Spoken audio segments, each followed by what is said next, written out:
Hello beautiful people, welcome and welcome back to my channel. My name is Oluchi Imo, and on this channel we talk about cake business, and I share tips on what will take your cake business from the level it is in to the next level. I also talk about personal development, entrepreneurship. I do story time, tutorials and vlogs as well, and you're welcome. So today we are going to be bursting some myths. Okay, we're busting those myths, those things you think are actually real or truth, and those things have not allowed you launch forward. They have not allowed you grow your business. They have not allowed you do things that you are meant to do. They are holding you back, stopping you from growing and taking your business forward. So what are these things? If you would like to know, I would urge you to please stick around, because I'll be sharing some of these myths and then debunking them. Yes, that's what we're doing today. I'm debunking those myths, squashing and smashing them, and giving you the liberty and teaching you how to take your business forward. So please stick around. I'll be right back. And you're welcome back. The first thing I'll be talking about is this myth. I am a home baker, and so I cannot afford to charge for what my cakes are worth. Look, there is nobody that has a tag written here, except for the things you see on social media. Even for the things you see on social media that are not the way they really are in reality. Do you understand? So there is nobody that goes around bearing tags on their head. There's no baker that goes around bearing tags on their head. Home baker tag, store owner tag, branch owner tag. There is no tag on our head. So nobody knows anything. And even if they knew, that does not determine who you are. That does not determine what you're supposed to charge for your cake. That does not determine your skill level. That does not determine the true or the state of your business, that the impression you have about yourself, basically. All right, so there are many people I see that are doing great on Instagram, especially in Nigeria, that are working from home, but you will not know that they're working from home. And it's not a bad thing to be working from home. Let me just let you know that it is not a bad thing. It doesn't make you inferior, it doesn't make you less okay to be working from home.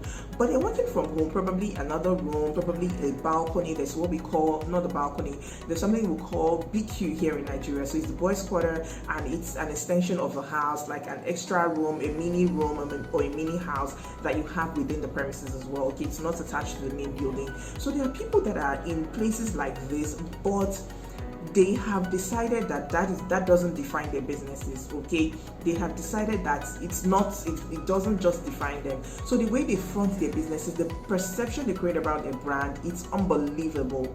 These are some businesses that are into premium cake pricing, premium cake production, and you would not know. If they didn't tell you that they work from home, you would not know. So don't think that because you're a home baker, if you call this price for your cakes, or if you charge for what your cakes are worth, people will not pay. That is a no-no. That is not true. Please begin to charge for what your cakes are worth. Even before I started charging for what my cakes are worth, or before I started charging the way that I charge now, when I was still working from home, although I did not even envisage that this was where I was going to be, or this is where I was going to land, or this is what I'm going to be charging, I did not see myself as less. So don't see yourself as less. Being a home baker does not make you inferior. Being a home baker does not mean that you cannot charge for what your cakes are worth. So please do your calculations right. If you don't know how to price your cakes, you can check out my video on cake pricing and begin to charge for what your cakes are worth. Okay, do not settle for less. The second myth I'll be debunking is this: I need everything to start my cake business. I need to go to school, I need to go to a business school, but that's not even what I'm talking about. I need all the tools, like I need everything, like I need all the tools, the molds, the piping tips, everything that I need. Look, you do not need everything to start. You cannot even have everything at just starting out your business. There are things that you get from the beginning, the basic things that you need to get from the beginning, and there are other things that you need to that you will get along the line as you grow. So there are other things that you will buy, there are other things that you see the need for, and then you will buy. But at the beginning, what you need are your basic tools. Okay, the basic equipment. And if you do not know the basic equipment that you need to start, I've been meaning to do a video on this. If you've been interested in this video, please let me know in the comments basic tools and equipment that you need to start. But let me just mention a few. So you need your mixer, you need your oven, and like these are not really, I mean, I don't want to say they're not compulsory, but for me, I started my business without having those things. Yes, I started my business without having those things. So the popular saying, where there's a will, there's a way.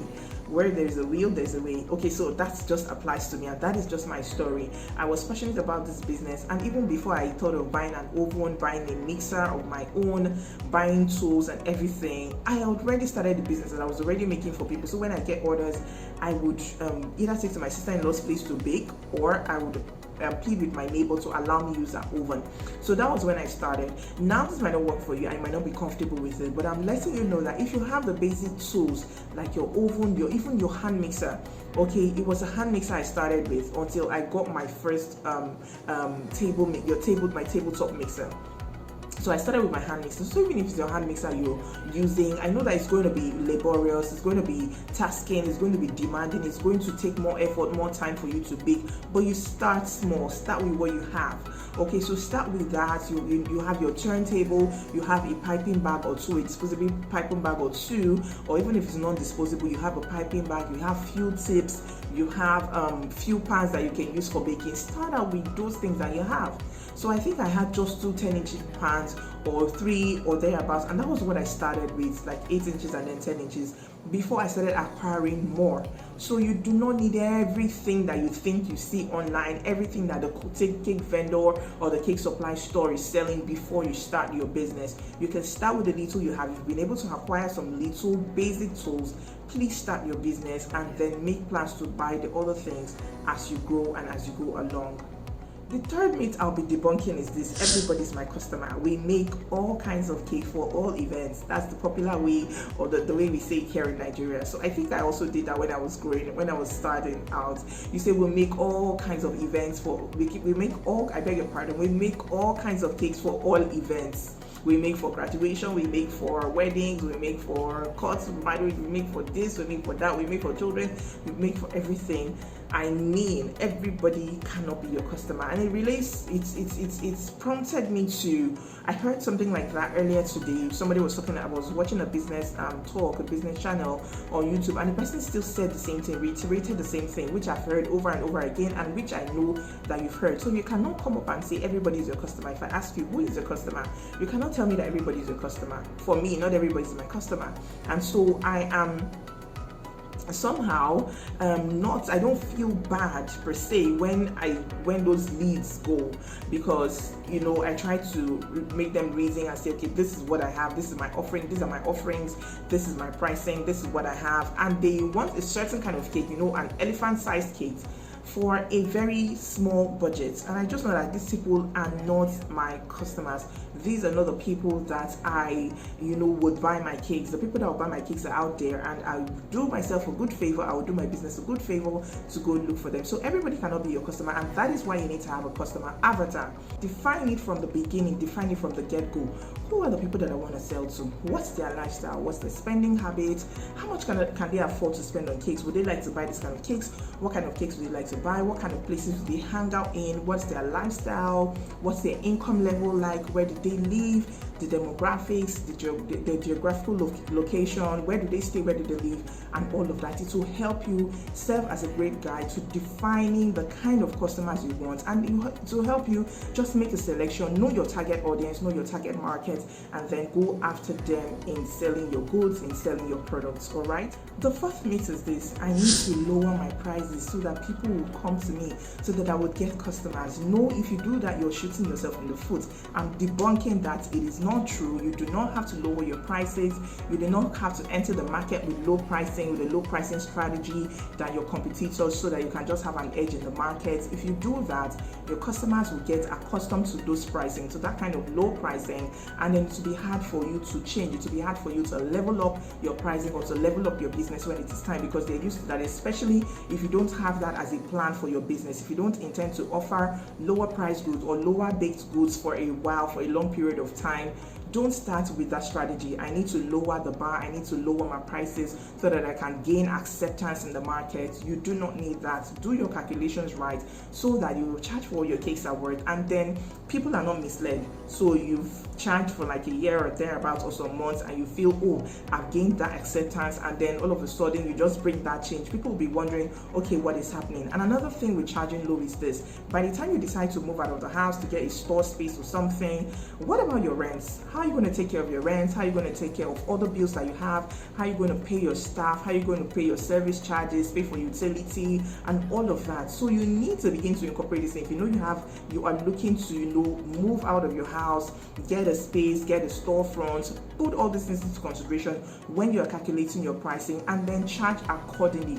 Don't lower your prices, because you're going to hurt yourself in the end. You might end up losing your customers, and you might end up just ruining everything that you built, okay? Ruining the reputation, ruining your customer base, and other things that are involved. So please do not lower your prices or lower the bar just because you want to gain entrance into the market, or use substandard goods, lower things, use things that are inferior just because you want to gain entrance, you want to gain acceptance in the market. You're going to hurt your business in the end. So please, this is a no. Fifth myth I'll be debunking is this: I need to perfect my craft before I start creating awareness about my business, before I start posting online, before I start doing things. I need to be a master baker. I need to be able to craft and do it really well before I can post online, or before I can post on social media. Let me debunk that myth. It is not true. There is something that you call baby steps in baking, or in the entrepreneurship journey. As an entrepreneur, there are days of little beginnings, okay, just like the Bible refers to them, I believe. Days of small beginnings. Don't despise those days. Now, they are your baby steps. If you look at big bakers, top bakers, and you scroll all the way down, or you find out from them, check their history, you will see that there was a time when they were very young, when their designs were not so top notch, when their designs were not so perfect, when they did not really have a hang of what they were doing. Their cake designs were not just there, their cake flavors even were not just there, but they came out, they were putting out their works, and over time they grew, they began to develop themselves, they began to work on themselves. I myself, I'm an example. If you go to my Instagram page, and if you have the patience to scroll all the way down to 1,000 pictures, you're going to see my cakes that I used to make way back then.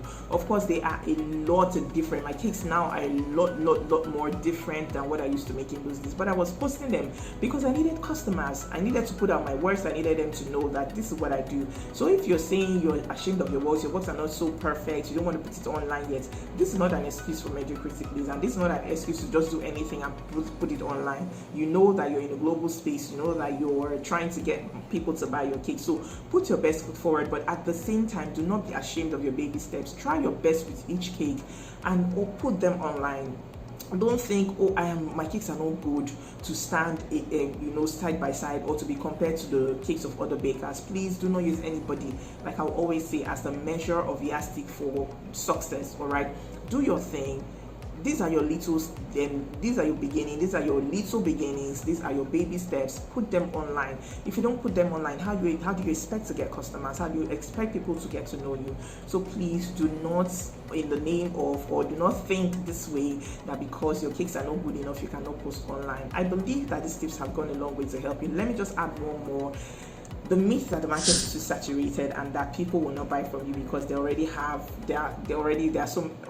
so many cake people or cake vendors or bakers out there in the market. Please go out, be your real self, be your authentic self, bring something unique to the table, bring something unique to the market. I am a living example of that. If you bring something that is unique, people will come to you. Okay, so there are a lot of us, true, but people go to different bakers for various reasons. It could be because of your personality, it could be because of your branding, your product, your packaging, your service, your customer service. It could be because of the taste of your cakes, the flavors, the look, the design. We have different reasons, so do not allow anything hold you back. I believe that this video has been of great help to you. Please do not forget to like this video, subscribe to my channel, and also turn on notifications. Okay, until I see you in the next video, please, if you have any questions as well, do not forget to ask in the comments below. All right, until I see you in the next video, stay happy, stay safe, and stay blessed.